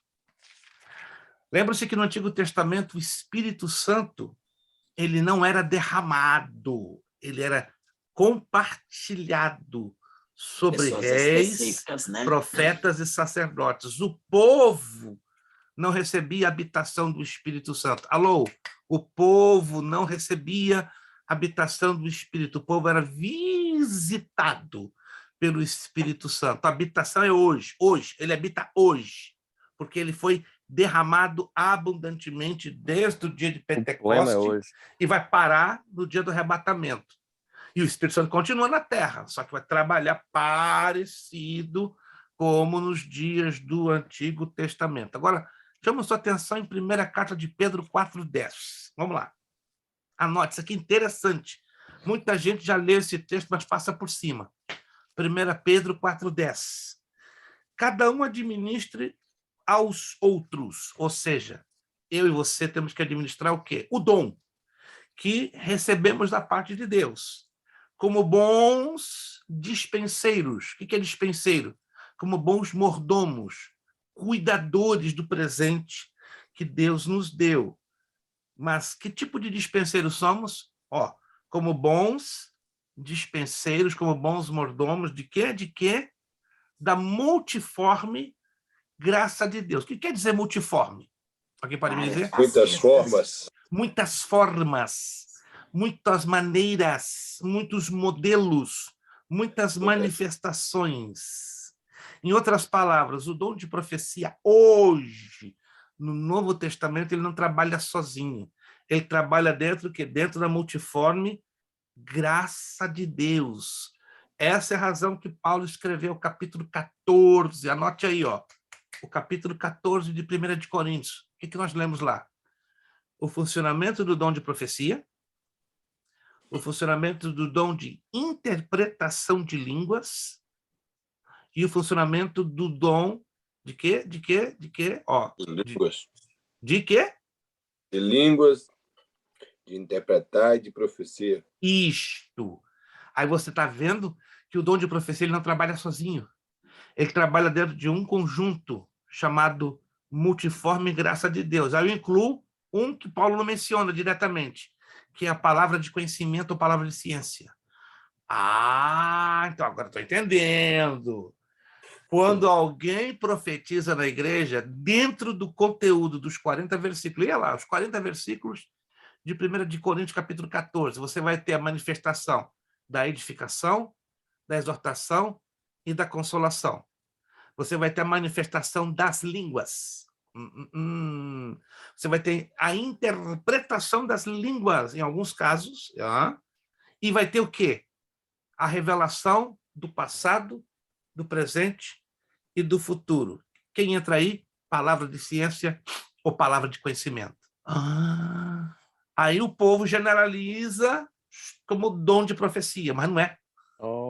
Interessante, professor. Então, deixa eu lhe perguntar uma coisinha. É a multiforme graça de Deus. Gente, vamos parar para entender isso aqui. Isso aqui é lindo. A gente passa a vida inteira lendo o capítulo 14 de 1 de Coríntios. Mas quantos de nós nos perguntamos qual é a função de 1 de Coríntios, capítulo 14? Porque fala de 3 funcionalidades, ou seja, a funcionalidade do dom de profecia, das línguas e das interpretações. Então, algo interessante que o senhor está falando aí, se a gente voltar a página para o Antigo Testamento, o profeta, ele trazia a palavra como nós estamos conversando. Né? Yes, exato.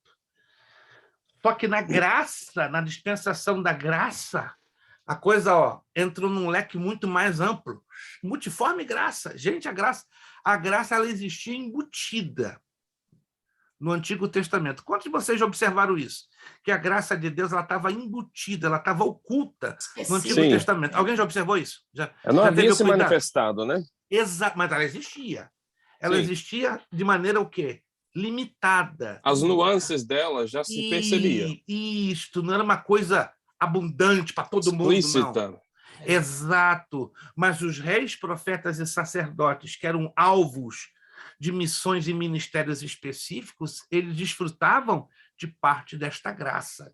Noé desfrutou desta graça, Abraão desfrutou da graça, Moisés desfrutou da graça, os reis que foram usados poderosamente por Deus, como Josafá, Davi, Salomão, eles absorveram uma porção pequena desta graça, ou seja, a graça de Deus ela não estava explicitamente manifesta, mas ela existia, ela se revelava como timidamente, porque o Espírito Santo não habitava no meio do povo. Hoje mudou, de Pentecostes para cá, é direto, é abundante. Então, pastor, mas olha aqui, enquanto os dois que o Espírito do Senhor, né, Deus deu eles a sabedoria para construir todos os artesanatos do templo. Quer dizer, ali também uma coisa específica, é claro. Claro. Foi um espírito de uma inteligência tamanha, vindo da parte de Deus. Mas não foi uma coisa que habitava na vida da pessoa para sempre.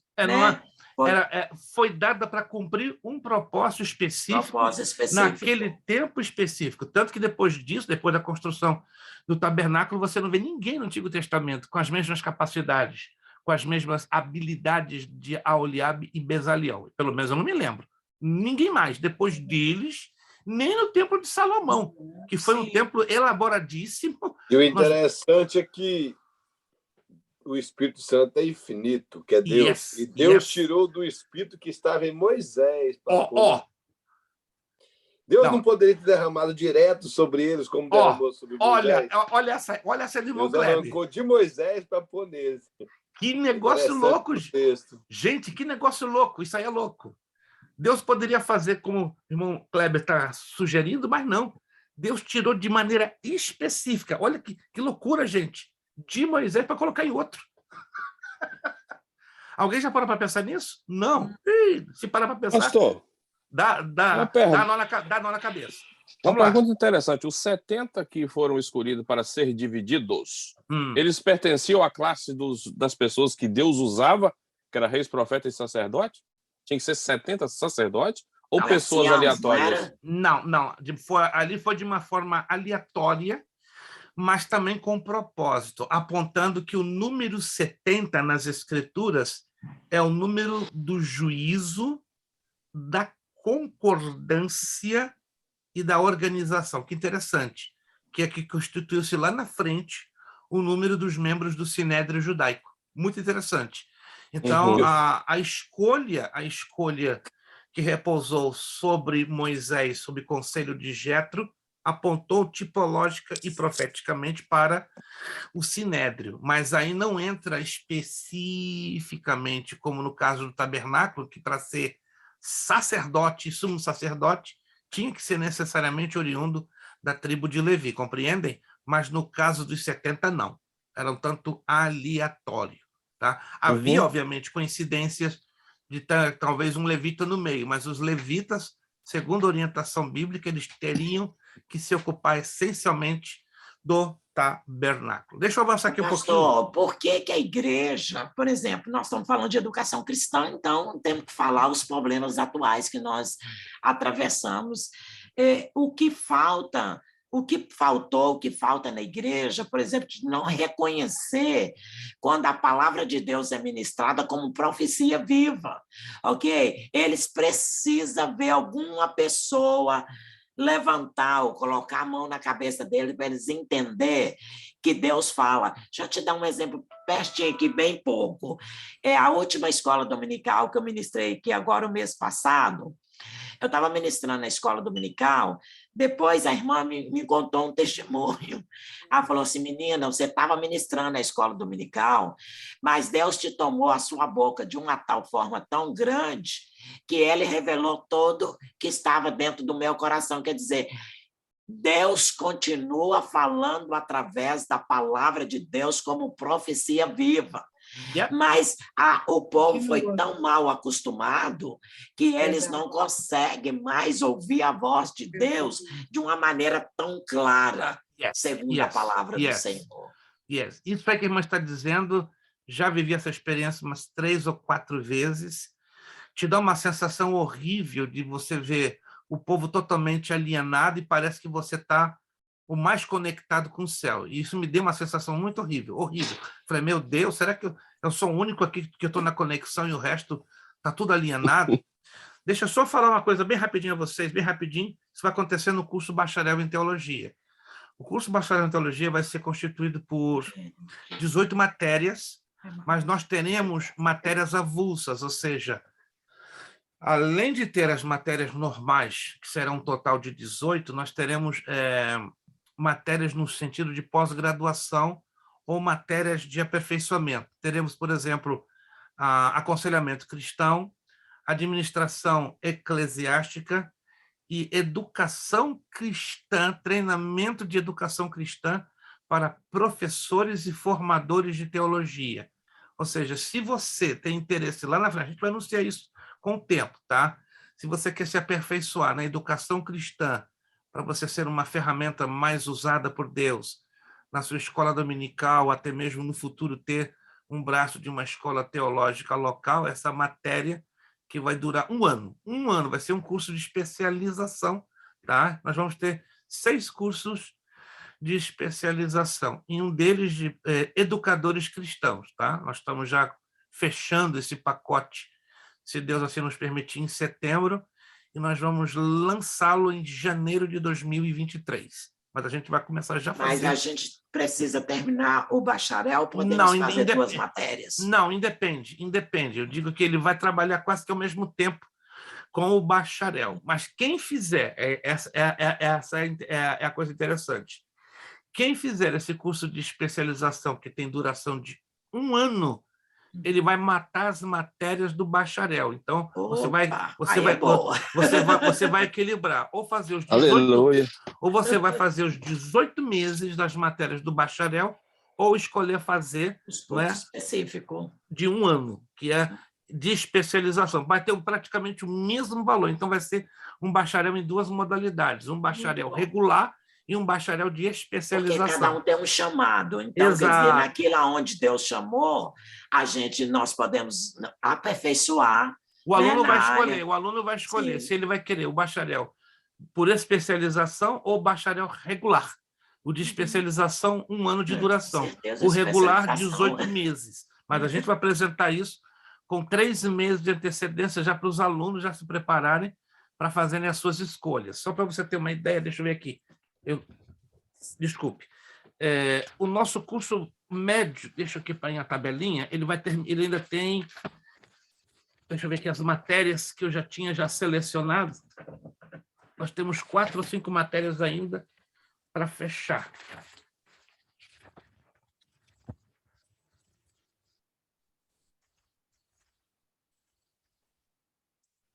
Ok. 1, 2, 3, 4... Temos 4 matérias para fechar. Né? Bibliologia 2, liderança cristã, que é a próxima que nós vamos começar, livros poéticos, homilética 2, hermenêutica e exegese bíblica 2. Nós vamos passar a listinha nos próximos dias para você saber as matérias que já estão faltando para fechar. E a missiologia? A missiologia ela já passou, ela já veio no básico.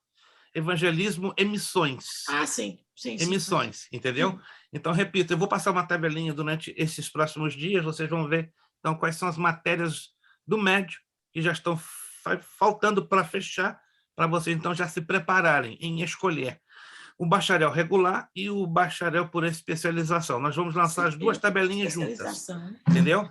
Então, repito as matérias que faltam do médio. Bibliologia 2, liderança cristã, que é a próxima, que começamos na próxima segunda-feira, livros poéticos, homilética 2 e hermenêutica e exegese bíblica 2. Depois disso, então, passamos para o bacharel em duas modalidades, entenderam? O regular, 18 meses, e o especialização, 12 meses. Quantos entenderam essa parte? Quantos entenderam? Quantos entenderam? Entendido. Isso. Aí vocês vão ficar livres, né? Os preços do bacharel mudam, tá? Vão mudar sistematicamente. E normal, como já é um curso quase de um nível superior, né? Dos 65 vai saltar para $85, já aviso, tá? $85 vai custar o bacharel em teologia mensalidade. O primeiro mês serão $100, né? Porque inclui os 25 de matrícula anual, tá? De matrícula anual. Quem for fazer 18 meses vai pagar 2 matrículas, né? Porque depois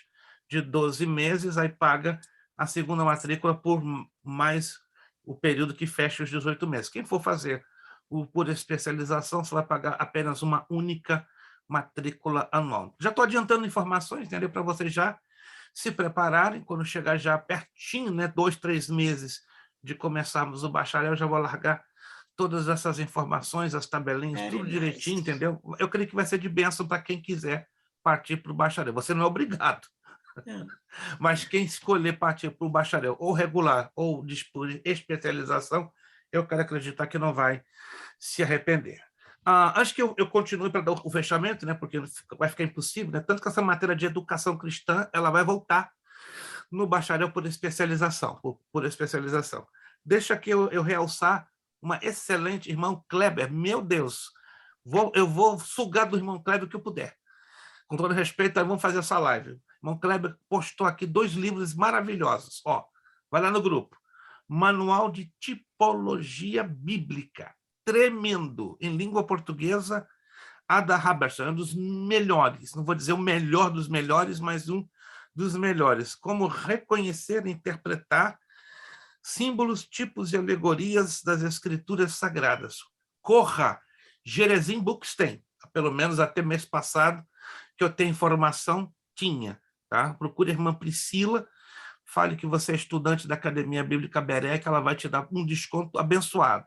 E o outro livro, esse aqui, Simbologia Judaica sobre a Luz da Profecia. Esse eu não tenho, irmão Kleber, mas já me recomendaram muito. É muito bom ele. Muito já bom. Me recomendaram. Eu estou correndo atrás dele, de Cláudio Antônio da Silva. Muito bom. É como ele fosse um complemento e um adendo ao anterior. Se você puder tê-lo... É questão histórica, ele é mais histórico. Exato. Me falaram que ele trabalha muito com a questão histórica, sociocultural. Muito bom. Muito bom. Se você puder adquirir os 2, tá? Faça o gosto, porque isso vai te ajudar lá no bacharel, seja regular, caso você escolha fazer, ou o por especialização. Excelente, tá? Obrigado, irmão Kleber. E ainda tem muita coisa a mais, né? Quando eu tiver com o irmão Kleber no mês que vem, permitindo Deus, eu vou sugar dele o que eu puder. E o que eu puder, vou passar com a permissão dele para vocês, né? Nós 2 vamos sugar do Zé de Souza. E o José de Souza que vai ficar magrinho no meio, né? Fica impressado, né? E nós vamos fazer uma live. Vou ficar no pé da mesa, só comendo. Nós vamos fazer uma live, gente, pode acreditar. Nós vamos fazer uma live, vai ficar bonito para a glória do Senhor nosso Deus. Deixa eu fechar aqui. Só uma observação aqui. O nosso irmão Zé de Souza ele perguntou a respeito do 70. Eu falar em números, que o 70 foi separado no capítulo 18 do livro de Êxodo. Sim. Mas lá em números, a Bíblia fala que Deus tirou do espírito de Moisés e colocou sobre os 70 também. Eles profetizaram uma única vez, mas eles profetizaram. Então, ou seja, quando ele perguntou em relação ao sacerdote, os sacerdotes eles tinham contínuo o Espírito Santo, como Moisés tinha. E os reis bons, claro. Já os 70, como os 2 que consideraram que eles receberam o Espírito que estava em Moisés. Já o sacerdote, a partir do momento que ele foi ungido, ele recebeu o Espírito Santo do sumo sacerdote. 100% correto. Então, era diferente a relação entre os sacerdotes e esses 70. Exato. Ali foi uma situação à parte. Situação completamente... Foi uma situação completamente à parte, tanto que nunca mais se voltou a ocorrer um fato parecido ou mesmo semelhante, né? E os 72 da sinagoga não tinham o Espírito Santo. Não tinham, que é bem não tinham o Espírito Santo. Que é bem interessante, né? Mostrando a enorme diferenciação de relacionamento com o Espírito Santo, com os 70 de Moisés, né? Com do Sinédrio. O Sinédrio era uma carnalidade só, pelo amor de Cristo, nem fazer comparação. No Novo Testamento ainda estava bem pior, que eles eram subjugados pelo governo romano. Na verdade, no Novo Testamento foi uma completa manipulação, né? E a gente vê isso, né? Que lá em Lucas capítulo 3, nós vemos que pela primeira vez na história da vida religiosa de Israel, Israel teve 2 sumos sacerdotes, né? Anás e Caifás. Né? Um era sogro e então uma tremenda corrupção política manipulada pelo Império Romano, né? Na verdade, um sacerdote chamado por Deus e outro imposto pelo Império Romano, né? Ou seja, a deterioração, a degradação religiosa do sacerdócio no Novo Testamento, meu Deus, sem comparação. Boa abordagem do irmão Kleber. Vamos fechar? Me deem mais 5 minutinhos para nós fecharmos. Vamos lá. Professores e mestres, como já falamos, né? Em Israel, os professores eram líderes religiosos, sacerdotes, profetas ou escribas. Fato que refletia tanto na consideração de que gozavam como focava que a aprendizagem era primeiramente religiosa, isso já falamos.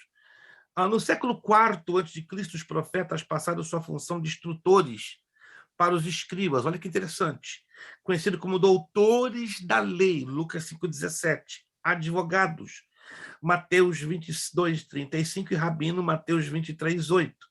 Toda a educação superior estava em suas mãos, que desenvolveram um complexo sistema de educação conhecido como a tradição dos anciãos. Aí nós temos agora a perspectiva do Antigo Testamento, do Novo Testamento, como é que o ensino começa a ser desdobrado dentro da visão do Novo Testamento. Continua tendo a base da sinagoga e da família. Os judeus consideravam os filhos uma grande alegria e um prêmio, de acordo com o Salmo 127, 3-5. A educação dos filhos começava por volta dos 3 anos, né? Eu aprendi a ler e escrever entre 2 anos e meio e 3 anos. 3 anos de idade eu já estava lendo e escrevendo, lendo a Torá, que isso é totalmente normal em qualquer descendente de judeus islâmicos com 2 anos de idade.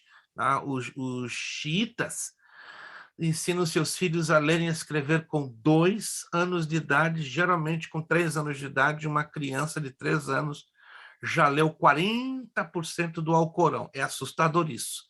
E onde nós conhecemos uma criança cristã com 3 anos de idade ter lido 40% da Escritura Sagrada? Eu não conheço, com todo o devido respeito. Agora, o Alcorão eu conheço. Tem muitos pais que não têm lido nem 1%. Isso é algo que... No caso, pastor, e no caso de nós latinos, a gente vai para a escola aprender aos 7 anos. Aos 7, infelizmente. Hoje mudou para os 6 anos. 6, exato. No meu tempo era 5. Era uma obra que eu estou falando no final dos anos 60, né? 1900. Eu entrei na escola primária em 1966, 1967. Nossa, entendeu? Deus.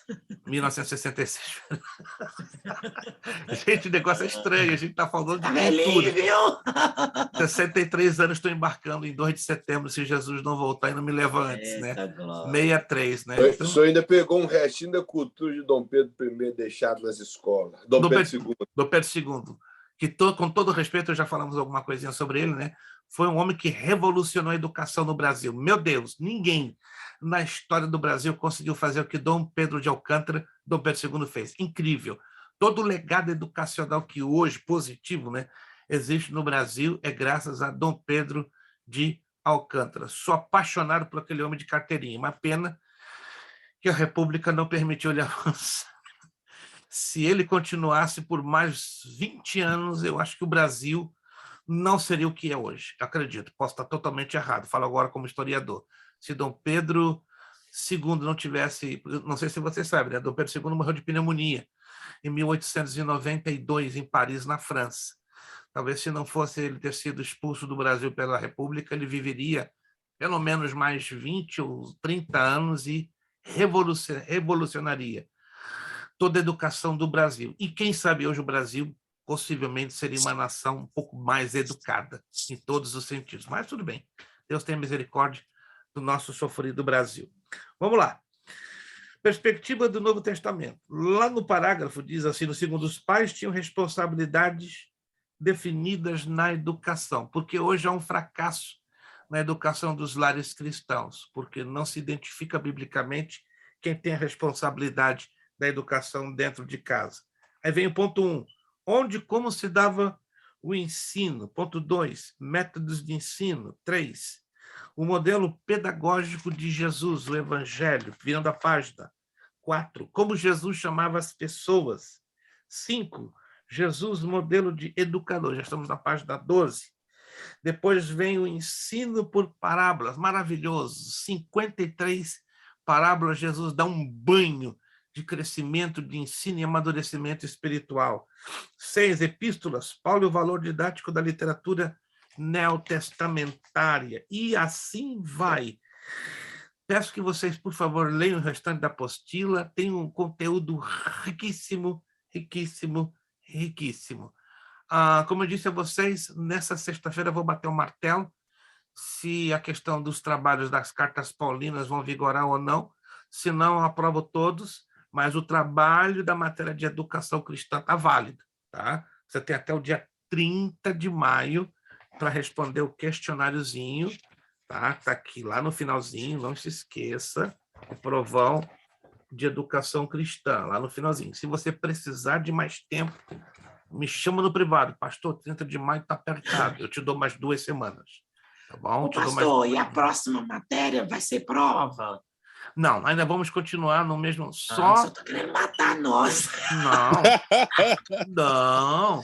Eu vou voltar com a matéria de prova, deixa aqui, que eu já está tudo esquematizado, gente. Tá tudo esquematizado. Eu vou voltar com prova na matéria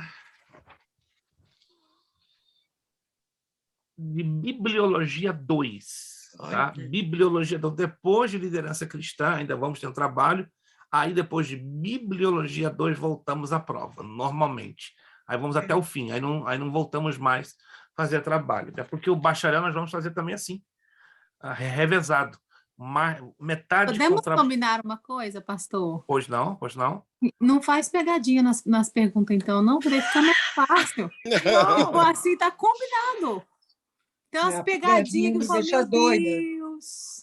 Eu penso que não é, né, pastora Priscila? Não é. Aqui não tem pegadinha, não. Por exemplo, aqui, lá. A gente já vai terminar, já passamos o horário. Ó. Qual o significado do verbo latino educare? Se você ler a apostila com atenção... Tem na apostila. Exato.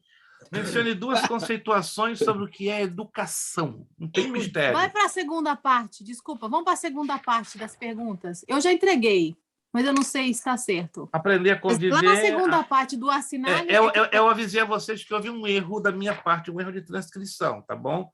Se eu não avisei... Acho que o senhor disse até a 8, só você vai cobrar. Isto, até a 8. O resto esqueçam. Foi um erro de transcrição que eu tenho um programa que ele absorve questões de uma outra matéria quando os arquivos estão muito juntos, né? Que eu coloco tudo dentro de um folder, tá? Eu não uso o Word normal, eu uso um outro formato do Word adaptado para o meu laptop, que é um laptop da Samsung. Então, os laptops da Samsung, eles vêm com um programa pré-formatado e causa um pouquinho de dificuldade. Tanto que eu vou mudar no próximo mês, né, que eu vou comprar todo o Word completo e aí vou eliminar esse Word que a Samsung fornece com o próprio laptop. E aí me causou esse problema. Então, até o número 8. Se assim você for fazer, ignore, tá? Ignore. Eu vou mandar um slide também sobre as 7 leis do ensino.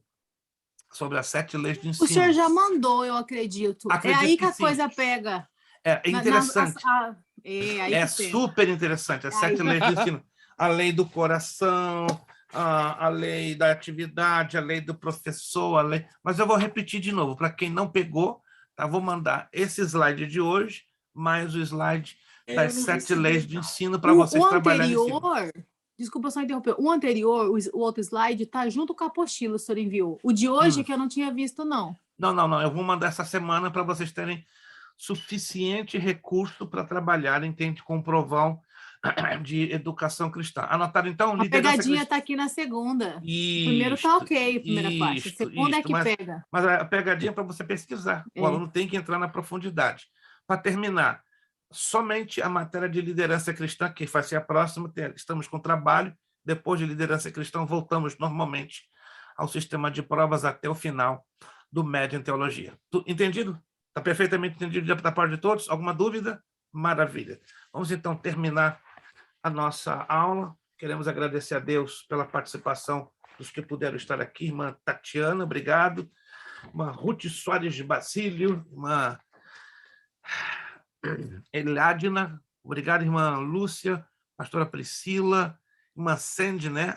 Hoje ela apareceu na metade da tela. Ali, irmã. Agora sim. Agora eu vi o rostinho. Abençoada, irmã. Obrigado, irmão Kleber. Vamos estar aí juntos, né? Sugando um pouquinho, né? Fazendo essa live que vai ser de bênção para todos. E o irmão José Carlos, obrigado mais uma vez. Estamos grudados, irmão José Carlos. Vai ser bonito essa live, esse momento épico, né? Vamos chamar o Lucas Morelli também, né? Para participar conosco, né? Vamos fazer um negócio assim bonito para enriquecer esse momento do curso médio em teologia, né? Já estou vendo da parte de Deus um curso bacharel aí que vai ser muito abençoado, que vai trazer muitas novidades que vão motivar os que querem continuar avançando no estudo das Sagradas Escrituras. Vamos terminar agradecendo a Senhora Deus com uma oração. Pastora Priscila vai estar nos guiando, né, esta oração de finalização, nos apresentando diante de Deus. E na próxima aula, liderança cristã, repito, envie as apostilas hoje, mas no meio da semana, entre quarta e sexta, eu vou enviar o arquivo PDF aos e-mails de vocês, na medida que vocês forem recebendo o e-mail no arquivo PDF, vão me avisando lá no grupo, recebi o arquivo PDF, recebi o arquivo PDF. E quem for recebendo a sua apostila em casa, e lá encadernado, também me avise, para eventualmente o aluno que não recebeu, eu volto a fazer um novo reenvio, ou da apostila PDF ou da apostila encadernada. Pastora Priscila, por favor, com a palavra de oração, dando-nos finalização para a aula de hoje. Amém. Graças te damos, Senhor, por tudo que tem nos feito, por tudo que tem nos dado, esses momentos tão preciosos aqui em tua presença. Como é gostoso, como é bom poder estar aqui e aprender algo mais de ti. Senhor, nós pedimos Aleluia. Que o Senhor venha cobrir a família do pastor Prestes nesse momento. Tudo que eles precisam, tudo que eles necessitam, entra com providência, Pai. Tu és aquele que pode todas as coisas e eu confio em ti. A cada um de nós alunos, Pai. Tu és aquele que conhece onde cada um está, onde cada um mora e cada um necessita e Glória precisa. Entra com providência nas causas difíceis e impossíveis, nós colocamos nas tuas mãos e nós queremos na vitória de todos nós, em nome de Jesus. Amém. Amém. Não vai embora sem o lema ser proferido. Seriedade. Seriedade. Compromisso. Disciplina. Seriedade. Compromisso. Disciplina. Seriedade. Compromisso. Disciplina. É necessário que ele cresça. É necessário que ele cresça e que eu diminua. É necessário que ele cresça. É necessário que ele cresça e que eu diminua. É necessário que ele cresça. É necessário que ele cresça. E que eu diminua. A Deus damos o quê? A honra, a glória e o poder. Deus os abençoe. Muito obrigado. Um ótimo final de segunda-feira. Descansem. Uma semana vitoriosa. E em 2 horas esta aula já estará ali gravadinha, posta no link pelo canal do YouTube. Muito obrigado. Deus os abençoe. A paz do Senhor. Até a próxima semana, 9 de maio, com liderança cristã. Essa matéria também vai prometer e vai falar muito aos nossos corações. Muito obrigado. A paz do Senhor a todos. Obrigado a todos. Deus abençoe.